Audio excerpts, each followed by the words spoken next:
Hello and welcome to this follow-up hunting horn video. This is in response to my first video, which you'll find a link in the description, or press on the tab on the video itself. You guys gave some great support to that last video. It's already over 50 views, which is huge for me as a brand new YouTube creator. So I wanted to make this as a response to a couple of the comments I saw. One big one is somebody wanted to get some earlier builds for if you're just starting out in the guiding land, so I have one for you here. Next up, someone brought up another hunting horn, the Bone Tree, and I want to take a look at that with some of its positives and some of its negatives. And lastly, I've got a bonus build for you, one where you're a little developed in the guiding lands, but you want to mess around with some more decorations. I hope you check it all out, maybe subscribe, but overall, enjoy the video. So this is the other build I have for you guys. This is assuming you've just finished the storyline, so it's got a couple Shar-Ishvalda pieces as part of it.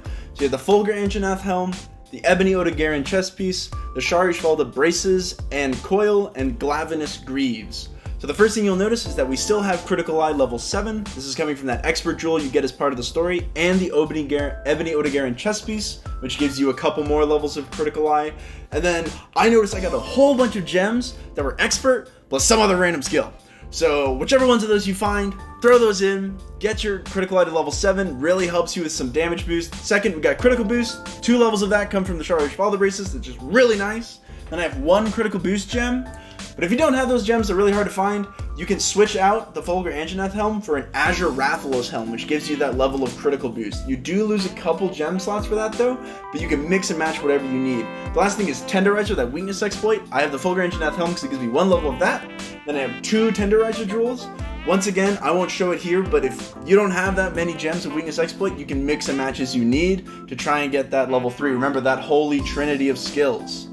Next up, we got to talk about wide range. So you'll notice in this build I have 6 levels of wide range because my charm's already upgraded to level 5, my friendship charm, but level 5 is a pretty tough upgrade. I'm pretty sure you need to fight a Namielle in the guiding lands, which is going to take quite a while to farm up to, so I'm assuming you only have a level 4 gem, which is why I have that friendship expert right there to top it over. So lastly, let's look at the Glavenus greaves. These gives you 2 levels of handicraft, which is great for pushing sharpness over to a new level.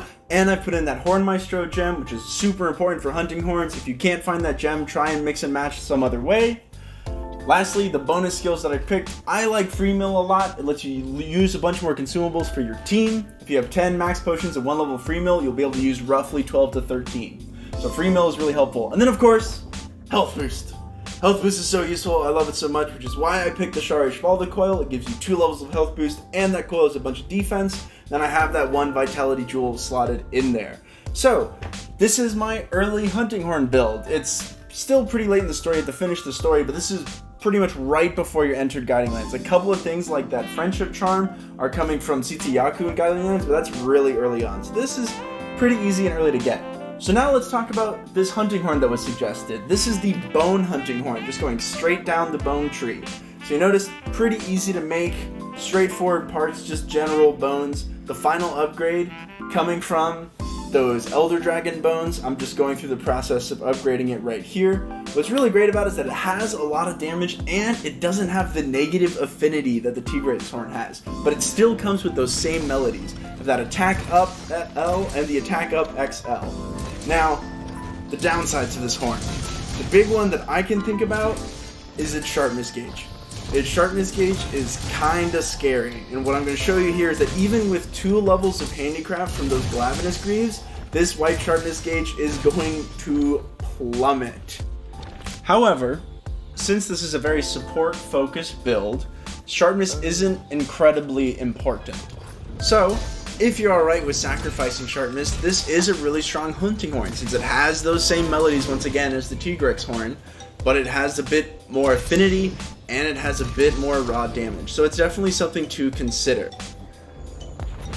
So thank you for sticking around for this long. The last thing I want to show you guys is a bit of a bonus build. This is getting on later into the Guiding Lands where you've got access to Rajang and you've got access to Yangaruga. And this is a big, clean slate build where you've got quite a few extra spots in your decorations to kind of play with what you want to do. So you notice I've got the golden headdress from Rajang and I've got the Yangaruga greaves, as well as the Kirin jacket, which the Kirin jacket is just a direct replacement for the Ebony Odogaron. They give you the same skills, where Kirin jacket also gives you Divine Blessing, but the golden headdress is giving you 2 weakness exploit versus the 1 that the Fulgur Anjanath gives you.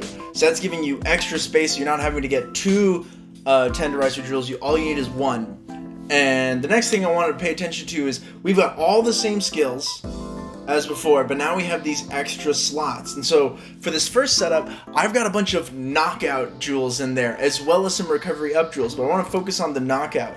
Since the Hunting Horn does a bunch of knockout damage, it's really helpful to boost that up, because then you're helping your team not only in healing and in boosting their damage, but also in providing openings when fighting monsters. So you see here when I'm fighting this Kirin, I've opened up a spot to Clutch Claw into his face, and just doing the weapon's clutch attack, I create a stun on the monster. The Kirin's knocked over, and all my teammates can contribute damage to the fight, including myself. The Hunting Horn is a good source of damage, so be sure you're pitching in on those fights. But you don't have to do the same thing I'm doing. This is what I decided to mess with for my decorations, but there are other options you can do, and I have a couple examples of coming up for you. One of those examples would be, if you really hate elemental blights, you can put in gems to get rid of elemental blights. There's blight resistance. If you put in 3 levels of blight resistance, it nullifies elemental blights. So just for fun, I traded out those 3 gem slots for some resistor gems, also some evade window if you really feel like you can time those rolls well. This will help you get those perfect dodges where you avoid damage. Another way you can switch around those gems is if you want to be a big tank, maybe you want to have that Rocksteady Mantle last well, you don't have to dodge at all, you can buff your defense. You can put in defensive decorations. These are just 2 examples I thought of that you could use to tweak around the decorations.